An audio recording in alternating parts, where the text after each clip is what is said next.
Okay. ఈరోజు మనం మాట్లాడుకోబోయే topic ఏందంటే, ఇప్పుడు ఈరోజు మీకు తెలుసు కదా అందరికీ రక్షాబంధన్ అని. దాని గురించి మనం మాట్లాడుకుందాం. చాలా వరకు అంటే చాలా మందికి ఒక కన్‌ఫ్యూజన్ అనమాట. రక్షాబంధన్ అంటే ఖాళీ హిందువులే చేసుకుంటారు. హిందువులే చేసుకోవాలని కూడా అది హిందువుల పండగని. మనకి ఇండియాలో ఎవరైనా చేసుకోవచ్చని నా ఒపీనియన్.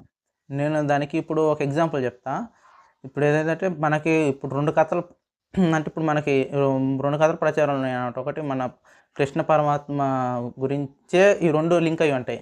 ఒకటేందంటే నేను కూడా ఇది యూట్యూబ్‌లో చూసే చెప్తున్నానన్నమాట. నన్ను ఒకవేళ రాంగ్ అయితే నన్నేం తప్పు పట్టొద్దు. నేను నార్మల్‌గా ఒక మంచి టాపిక్ మీ ముందుకు తేవాలని చెప్తున్నానన్నమాట. ఫస్ట్‌ది ఏందంటే ఇప్పుడు మనకి ఒక విభీషణుడు మన కృష్ణ పరమాత్మని అడుగుతారంట. ఏంటిది మేము యుద్ధానికి పోతున్నాం గదా! మాకు కూడా ఏమన్నా రక్ష కట్టుకుండేదేమన్నా ఉంటదా అంటే, అప్పుడు శ్రీకృష్ణ పరమాత్మ విభీషణుడితో అంటాడంట, మన ఇంద్రుని భార్య ఇంద్ర అని పూర్వం యుద్ధానికెళితే తను గూడా ఒక రక్ష కట్టిందంట. దాన్నే రాఖీ అని అంటారని యూట్యూబ్‌లో నాకు వీడియోలో చూసిన. ఎవరో పంతులు చెప్తుంటే దానికి ఎగ్జాంపుల్ బేస్ చేసుకొని నేను మీకు చెప్తున్నా అంతే. ఇదొకటైతే ఇంకొకటి ఇప్పుడు మెయిన్‌గా ప్రతి ఒక్కళ్ళు చెప్పుకుండే స్టోరీ ఇదనమాట. ఇది కూడా మనకి శ్రీకృష్ణ పరమాత్మ గురించే. శ్రీకృష్ణ పరమాత్మ ఎప్పుడు మహాభారతం జరిగినప్పుడు అనుకుంటా. ఆ టైంలో దీని గురించి ఈ కథ కూడా శ్రీకృష్ణ పరమాత్మ గురించే ఉంటదనమాట. ఇదేందంటే మన శ్రీకృష్ణ పరమాత్మకి ఏలుకి దెబ్బ తగిలినప్పుడు ద్రౌపది దేవి శ్రీకృష్ణుడికి తన చీర చింపి రక్ష కట్టిందని అంటారు. ఆ ఏలుకి ఇది దెబ్బ తగిలిన కాడ చుట్టింది అని ఇది కూడా ఉంటది. దానికి కృతజ్ఞతగా శ్రీకృష్ణుడు నువ్వు నా సోదరులాగా అని చెప్పి, నేను నీకు ఎప్పుడు సాయం కోరినా నేను నీకు ప్రత్యక్షమైద్దా అని చెప్పి, అదే కదా మహాసభలో మన ద్రౌపది దేవి గారి చీర లాగేటప్పుడు శ్రీకృష్ణుడు హెల్ప్ చేస్తాడు కదా! ఆ కథ కూడా మనకు ప్రచారం అదే మెయిన్ ప్రతి ఒక్కరు చెప్పుకుండేది. ఇప్పుడు 2 ఏదన్నా గానీ మన శ్రీకృష్ణ పరమాత్మ గురించి శ్రీకృష్ణ పరమాత్మ చెప్పిందే ఉంటది మనకి. ఆయన గురించే ఉంటది. ఇది వాళ్ళే జరుపుకుంటారు అని ఒక అపోహ కూడా ఉంటది. అంటే ఎవడైనా మనం ఇండియాలో పుట్టినప్పుడు మనం వాటిని గౌరవించాలా. ప్రతి సాంప్రదాయాన్ని ఏందంటే మనం దాన్ని తీసి పడేయకూడదు. నువ్వు చేయనప్పుడు ఏందంటే నువ్వు చేయకపోవడం మంచిది. నీకు ఇంట్రెస్ట్ లేదన్నప్పుడు. కొంతమంది ఏందంటే ఇప్పుడు నా ఫ్రెండ్స్ ఉన్నారు. నా ఫ్రెండ్స్ సర్కిల్‌లో నా ఫ్రెండ్ ఏ పండగ చేసినా నేను ఎళ్తుంటా నా ఫ్రెండ్స్ దగ్గరికి. నేను ఇప్పుడు ముస్లిం పండగలైనా కూడా వాళ్ళు నన్ను ఇన్వైట్ చేస్తుంటారు. వాళ్ళు దావత్ చేసినప్పుడు పోతా, మటన్ మొత్తం తింటా అంతా చేస్తుంటా. ఇప్పుడు నా ఫ్రెండ్స్ ఈళ్ళు పిలిచినప్పుడు కూడా నేను వాళ్ళ పూజలు పిలిచినప్పుడు అవి చేసుకొని పోయినప్పుడు నేను డెఫినెట్‌గా పోతానన్నమాట. ఎందుకంటే వాళ్ళు నా ఫ్రెండ్స్ నేను చెప్పినప్పుడు ఏదైనా చేస్తా. కానీ మన ఫ్రెండ్స్‌ని మనం గౌరవించాలి. ఎందుకంటే మనం నువ్వది నేను ఇదని మన మన మధ్య మత బంధాలొచ్చినాయనుకో మనకేందంటే చాలా అంటారు చూసినావా? మనకు అన్నదమ్ముల మధ్య గొడవలు అన్నట్లు ఉంటది. నేను ఈ వీడియో చేయడానికి కూడా ఏందంటే ఇప్పుడు మనకి త్వరలో ఇప్పుడు ఆగస్ట్ 15 కూడా వస్తుంది కదా! దానికి రెండిటికి కూడా యూజ్‌ఫుల్ అయిద్దన్నట్టు చెప్తున్నాననమాట. నేను అనేదేందంటే నువ్వు చేయనప్పుడు అవసరం లేదు నువ్వు చేయకు. ఎందుకంటే ఎప్పుడైతే నీ స్నేహితులైన వాళ్ళు ఉంటారు కదా! వాళ్ళు నీకు ఆఫర్ చేసినప్పుడు ఏందంటే డెఫినెట్‌గా అతను నీ స్నేహితుడు కాబట్టి నువ్వు ఆఫర్‌ని తిరస్కరించకూడదు. ఎందుకంటే నీ స్నేహితుడు నీకేది చేసినా మంచే చేస్తారు కదా! అదే టైప్‌లో అంటున్నా. ఎప్పుడు మనకు రాఖీ అనేది ఇప్పుడు చాలా వరకు ఏంది మన ఫ్రెండ్స్ గాని, మనకు చుట్టుపక్కల మనకు రాఖీలు కట్టేటప్పుడు ఏందంటే రాఖీ పూర్ణిమ రోజు పూజ చేసి మనకి మన చెల్లెలు గాని, అక్కలు గాని ఎవరన్నా చాలా వరకు మనకి రాఖీ కడుతుంటారు. ఇప్పుడు ఆ కూతురు తండ్రికి కూడా కడతారు. అది పెద్ద దోషమేం లేదని కూడా నేను యూట్యూబ్‌లో మన అంటారు కదా! సాంప్రదాయం గురించి మనం పెద్దలు చెప్తుంటారు కదండీ! కొంతమంది కనుక్కుంటే వాళ్ళు చెప్పిర్రు. ఎవరెవరికైనా కట్టుకోవచ్చు. పూర్వం ఇలా కూడా ఉన్నదంటే నేను దీని గురించి కూడా అవును ఉన్నది అని అన్నారు. నేను దాని గురించి నాకంత అవగాహన లేదు. ఎందుకంటే మీరు వీడియో చూసేటోళ్ళు నన్ను తిట్టొద్దని నేను అనుకుంటున్నా. ఎందుకంటే నువ్వు మా దేవుళ్ళ గురించి మాట్లాడేదని మనం ఇండియాలో ఉన్నప్పుడు అందరూ మన దేవుళ్ళేనబ్బా! ఎందుకంటే అవగాహన లేకుండా మనం ప్రతి ఒక్కరిని మనం గౌరవించాలి. మనల్ని మనమే గౌరవించుకోకపోతే పక్కోడొచ్చి ఏం గౌరవిస్తాడు చెప్పండి. వాడు అది ఇది అనేది తప్ప నేను అదే కాన్సెప్ట్‌తో ఉంటా మెయిన్‌గా. ఇప్పుడు నేను చెప్పేదేందంటే ఎవరైనా చేసుకోవచ్చంటే అది నీ ఇష్టం అంటున్నా. ఇప్పుడు నువ్వు చేసుకోవు అది వదిలేసేయి. నీ ఫ్రెండ్ అనేటోళ్ళు నువ్వు వేరే వాళ్ళతో స్నేహం చేసినప్పుడు, వాళ్ళు నీకు ఆఫర్ చేసినప్పుడు వాళ్ళకి నువ్వు ఇట్లా సంథింగ్ నేను జేసుకోనని మొహమాటం లేకుండా గాదు. చాలా నిబద్ధకంగా మాట్లాడుకోవచ్చు. ఎందుకంటే ఇది పండగల వల్ల మనకి గొడవలు రావడం అనేది కరెక్ట్ గాదని నా ఫీలింగ్ అంటున్నా. నేనేందంటే ఇప్పుడు సపోజ్ ఇప్పుడు మన ఫ్రెండ్స్ మన గురించి 100% ఆలోచిస్తారబ్బా! మనం ఏదైతే మన ఫ్రెండ్స్ ఆటోమేటిక్‌గా ఇప్పుడు నాకు రాఖీ కట్టినోళ్ళు గూడా చాలామంది ఏందంటే డెఫినెట్‌గా రాఖీ కట్టేటప్పుడు ఎట్లుంటదంటే, కొంతమంది పూజ చేస్తారు. కొంతమంది నార్మల్ క్యాషువల్‌గా కూడా ఇప్పుడు వేరే వాళ్ళు ఉంటారు కదా! ముస్లిమ్స్ గాని వాళ్ళు గాని కట్టించుకుంటారు. నేను చాలా సార్లు చూసిన. ఏంటంటే వాళ్ళు కట్టేటప్పుడు నేను పూజ చేయలేదు, క్యాషువల్గా కొనుక్కొని తెచ్చి ఇది మన ఫ్రెండ్ సర్కిల్ కదా, మన ఫ్రెండ్ ఉన్నాం, నాకు ఇప్పుడు ముస్లిం ఫ్రెండ్ ఉన్నాం, వాడు వచ్చినప్పుడు మా ఫ్యామిలీ ఉంది, అతనికి రాఖీ కట్టేటప్పుడు ఏం చేస్తారంటే ఇప్పుడు పూజ చేయకుండా మామూలుగా ఇప్పుడు అతను బ్రదర్ లాగా చూసుకుంటారు, అందరూ బాగానే ఉంటారు. అప్పుడు వచ్చినప్పుడు ఇది మా పండగ కాదా అని చెప్పి అతనికి క్యాజువల్గా రాఖీ ఆఫర్ చేస్తే కట్టేసుకుంటారు. ఎందుకంటే వీళ్ళు పూజ చేయకుండా నార్మల్గా కట్టేస్తారు. అది మన సంప్రదాయం. మనం ఇక్కడ ఉంటున్న స్థితి ఏంటంటే బయట నలుగురు మనల్ని రెచ్చగొట్టేలా చేసేటివి అవన్నీ కూడా మాటలు నమ్మొద్దు. మనం ఎట్లుంటున్నాం అట్నే ఉండండి చాలు. నీకు ఆఫర్ చేసినప్పుడు నీకు కట్టించుకోవాలనిపిస్తే 100% వాళ్ళు ఆఫర్ చేసే వాళ్ళు ఎంత ప్రేమగా ఉంటారంటే నువ్వు దాన్ని తిరస్కరించలేనంతగా ఉంటుంది. నేను చెప్పినా కదా, ముస్లిం స్నేహితుడికి కడితే కట్టించుకోండు, వాళ్ళు కట్టించుకోరు అనేది ఏముండదు. అతను క్యాజువల్గా ఇప్పుడు మన ఫ్రెండ్షిప్ బ్యాండ్ ఎట్లున్నానో సేమ్ అట్లనే తను షాప్లోకి వెళ్ళి కొనుక్కొచ్చింది కట్టిండు, దాన్ని యాక్సెప్ట్ చేస్తుండే. ఎందుకంటే మనం మనం మనలాగా ఉండాలబ్బా. ఇప్పుడు పక్కనోడు ఎవడో వచ్చి మనకు అది అనటం ఇది అంటాం కదా, మన సంప్రదాయాన్ని గౌరవించాలి, తిట్టకూడదు, ఒకళ్ళు తిట్టుకోకూడదు అంటే నేను గౌరవించాలా. నువ్వు దాన్ని ఆఫర్ చేసినప్పుడు తిరస్కరించిన పద్ధతి కానీ మనం అంటాం కదా ఒకరికొకరిని తిట్టుకునే విధంగా ఉండకూడదు. మన భారతదేశంలో ఉన్నప్పుడు మనం చాలా వరకు మనం హ్యాపీగా ఉండాలి. ఏంది అందరం కలిసి అన్నదమ్ములాగా అంటారు కదా, ఆ టైప్లో అందరం కలిసే ఉండాలి. కానీ పండగల గురించి ఇప్పుడు చాలా వింటున్నాం కదా, మా పండగ అది, నీ పండగ ఇది అని. మన పండగల గురించి చాలా ఇప్పుడు యూట్యూబ్లో అంటే విపరీతమైన ట్రోల్స్ అనమాట. మా పండగ అది, మీ పండగ అది, మీరు ఇది చేయరు మేము అది చేయమని చెప్పేది. దానికి ఏం అవసరం లేదు, ఊరికి నచ్చినట్టు వాళ్ళు ఉండండి చాలు. కాకపోతే ఆఫర్ చేసినప్పుడు వాళ్ళు నిన్ను ఆఫర్ చేసినప్పుడు నువ్వు తిరస్కరించిన స్థితిలో వాళ్ళు నీకు అంత ఇంపార్టెన్స్ ఇచ్చినప్పుడు నువ్వు దానికి యాక్సెప్ట్ చేయ పర్వాలేదు. ఒకవేళ యాక్సెప్ట్ చేయకపోయినా ఏంటంటే నువ్వు ఇక్కడ ఉన్నట్టే నువ్వు ఉండాలి. అదే అంటున్నాను కదా, తిట్టడాలు కొట్టుకోవడాలు అవి మనకు అవసరం లేదు. మనకి ఇప్పుడు ఈరోజు ఆగస్టు 9 తారీఖు రక్షాబంధనం, రాఖీ పూర్ణిమ, రేపు 15వ తారీఖు మన స్వాతంత్ర దినోత్సవం. అప్పుడు తెలుస్తుంది అందరూ ప్రతి ఒక్కరు కలిసి జెండా ఎగరేస్తారు. అదేదో ప్రతి పండగ కూడా అట్నే ఉంటే అయిపోద్ది కదా నా ఫీలింగు. రాఖీ పండుగ రోజు నేను చెప్పడం ఏంటంటే రాఖీ అనేది ఇంకొకటి మనకి రాఖీ పూర్ణిమ రోజు రాఖీ కట్టుకోవడానికి ఇప్పుడు రక్ష ఎలాగో, ఇంకోటి మెయిన్ ఒకటి ఏంటంటే ఇప్పుడున్న జనరేషన్ ఈ బిజీ లైఫ్లో ప్రతి ఒక్కళ్ళు ఏంటంటే ఊర్లకు వెళ్ళిపోవడం, అవుట్ ఆఫ్ కంట్రీస్ వెళ్ళిపోవడం, అవుట్ ఆఫ్ స్టేట్స్ వెళ్ళిపోవడం చాలా. అంటే ఇప్పుడు మనకి నడుస్తున్న చిన్న జాబ్ కానీ out of countries out of states వెళ్ళిపోవడం, కలుసుకోలేని స్థితిలో ఉంటారు చూసినా.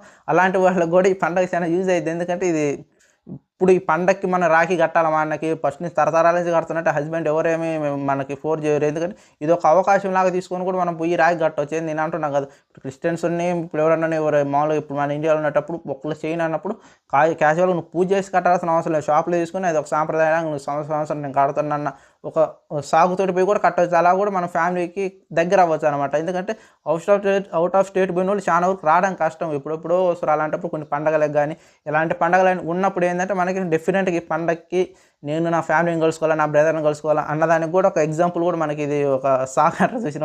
నేను మన కట్టాలి డెఫినెట్గా అని చెప్పి కూడా మన అవుట్ ఆఫ్ కంట్రీలో మన సిస్టర్స్ కానీ వచ్చి కట్టడం కూడా ఒక మనకి ప్లస్ అనమాట. ఎందుకంటే ఒక సంవత్సరానికి ఒకసారైనా మనం చూసి కలుసుకుంటాం అన్న ఫీలింగ్ కూడా ఉంటుంది కదా మనకి.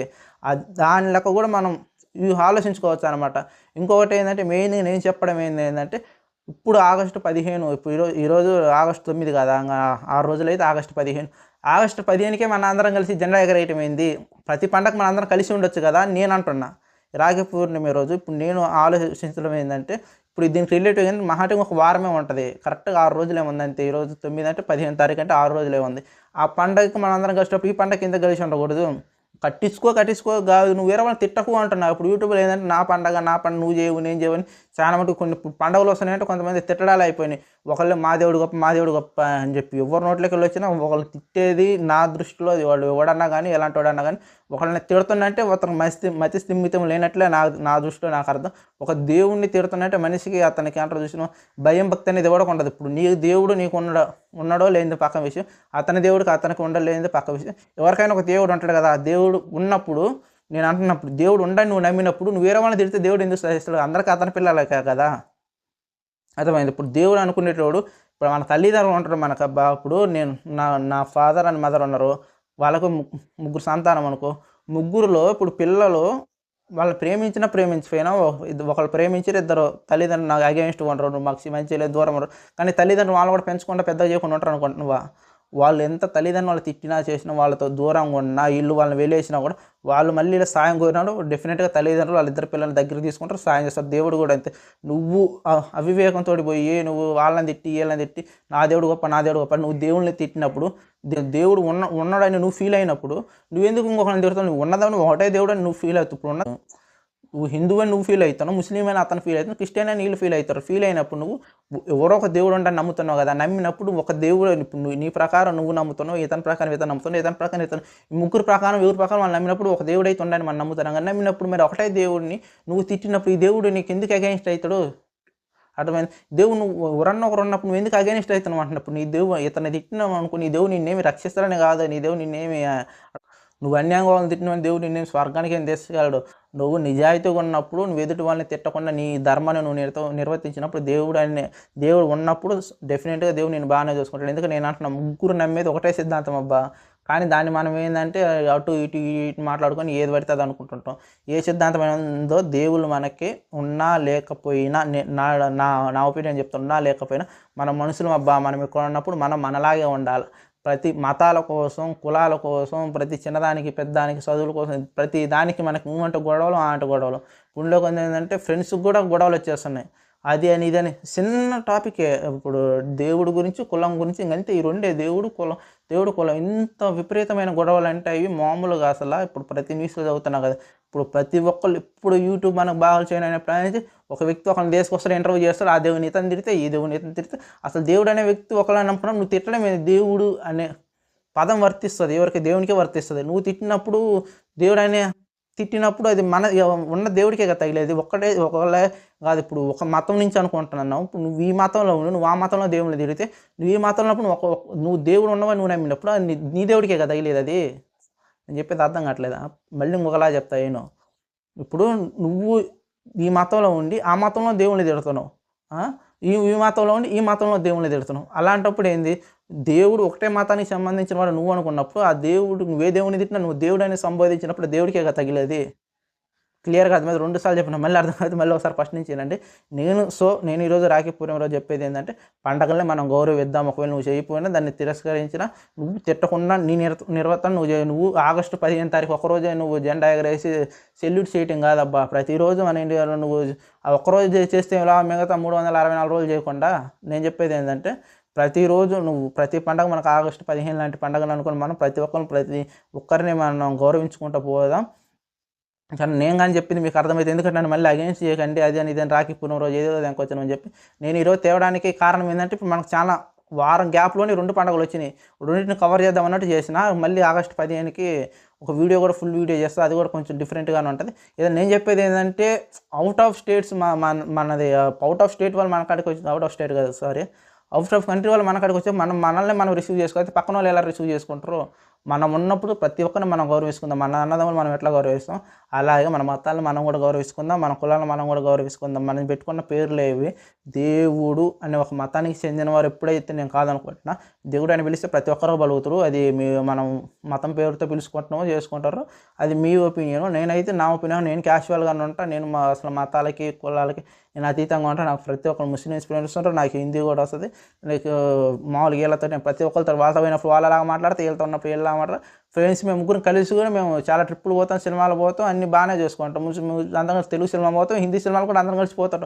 అది కామన్. ఇది మనకి నేర్పిన ధర్మం, మనం ఉండాల్సిన ధర్మం ఇదనమాట. అందరం కలిసి ఎప్పుడైతే ఒక ఇంటర్వ్యూలు చూసి ఇప్పుడు సపోజ్ రగిలిపోవడం, ఈ నట్ట నువ్వు మనం వినేది లేదు, పెట్టేయలేదు సార్ అన్నం కూడా మన ఫ్రెండ్స్ని మనం ఎందుకు దూరం చేసుకోవాలి? మన ఫ్రెండ్ అయితే మనల్ని అన్నడా? అనలేదు కదా.